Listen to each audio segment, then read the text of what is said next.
So this guy, he's about to spend the next 15 years breaking into women's homes and brutally murdering them. This is Michael Gargalo, aka the Hollywood Ripper. And Michael, he would stalk his victims for months and sometimes years before he would attack them. This is Tricia, and she's 18. And on August 14th, 1993, she was found stabbed to death right in front of her own home in Glenview, Illinois. And this case was unsolved for over a decade because the police had zero leads. No false entry, no robbery, nothing. The case went cold because the real killer was right next door, Michael. And he's friends with Tricia's little brother. He was at their house all the time, but somehow nobody suspected him. And when things started to get a little bit suspicious, he did what any guilty person would do. He would run. So Michael moves to Los Angeles, working as a bouncer, air conditioning repairman, and oh yeah, a full-time psychopath. This is Ashley. She's 22 years old and dating Ashton Kutcher. And on the night of February 21st, 2001, they had a date planned. But when Ashton called her, there was no answer. So he drives all the way to her house, knocks on the door, and nothing. But then he looks through the window and he sees a big red stain on the carpet. And what does he think? She probably spilled some wine. Newsflash, that wasn't wine. The next morning, Ashley's roommate finds her brutally murdered in her home in Hollywood, California. She had been stabbed 47 times. And guess who just happened to live nearby and offered to fix her heater a few days before? Michael. But police had no solid leads, and so once again, he got away with it. However, 4 years later,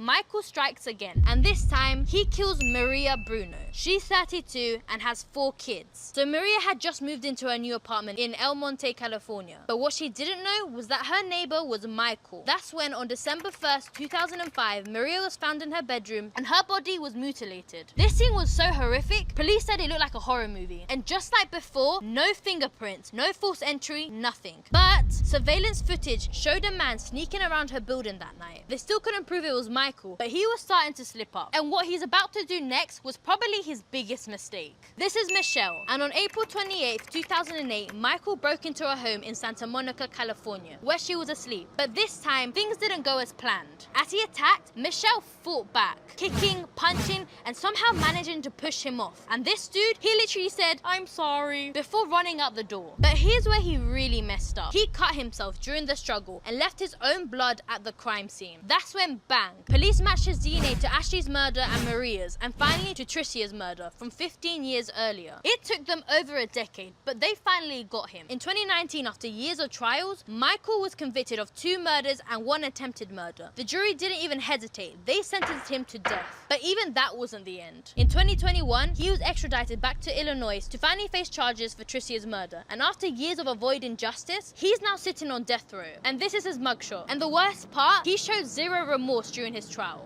Oh my God. Oh my God. My Shayla.